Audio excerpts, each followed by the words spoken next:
আসসালামু আলাইকুম। আজকে আমি একটা নতুন রেসিপি রান্না করতে যাচ্ছি। এখানে আমি 4 পিস বড় মাছ নিয়েছি।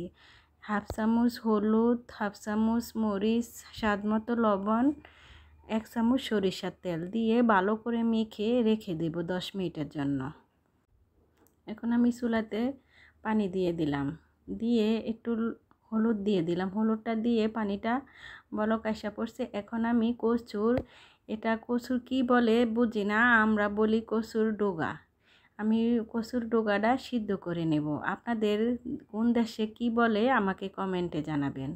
আমার কচুর ডোগাটা সিদ্ধ করা হয়ে গেছে। এখন আমি চুলাতে আবারও কড়াই বসিয়ে দিলাম, দিয়ে তেলটা গরম হয়ে গেছে। আমি একে একে মাছটি একটু লাল লাল করে ভেজে নেব। আমার মাছটা এক পিঠ হয়ে গেছে ভাজা, আমি আরেক পিঠ উল্টিয়ে দিলাম।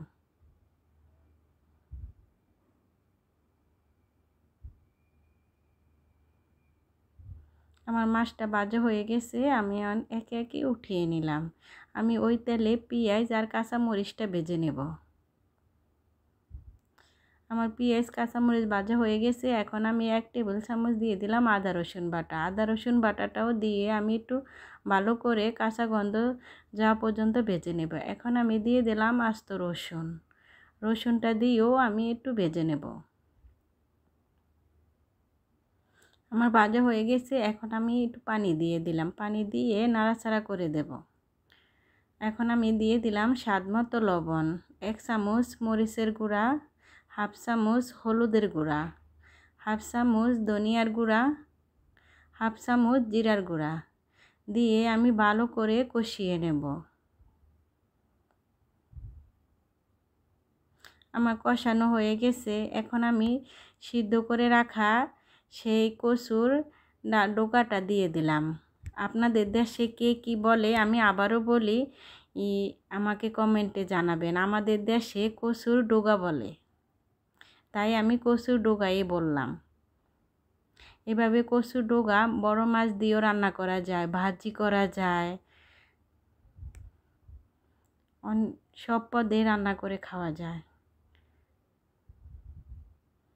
কচু অনেক পুষ্টি। আমি কচুটা ভালো করে কষিয়ে নেব। আমার কচুটা কষানো হয়ে গেছে দেখেন।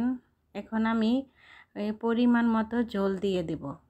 এটা আমি গরম পানি দিয়েছি। আমার ঝোল দেওয়া হয়ে গেছে। এখন আমি নাড়াচাড়া করে ঢাকনা দিয়ে ঢেকে দেব।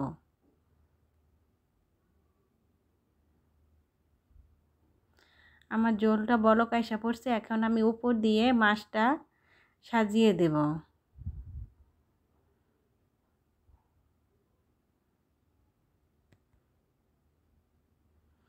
আমার রান্নাটা এখানে শেষ হলো। আপনারা সবাই ভালো থাকেন।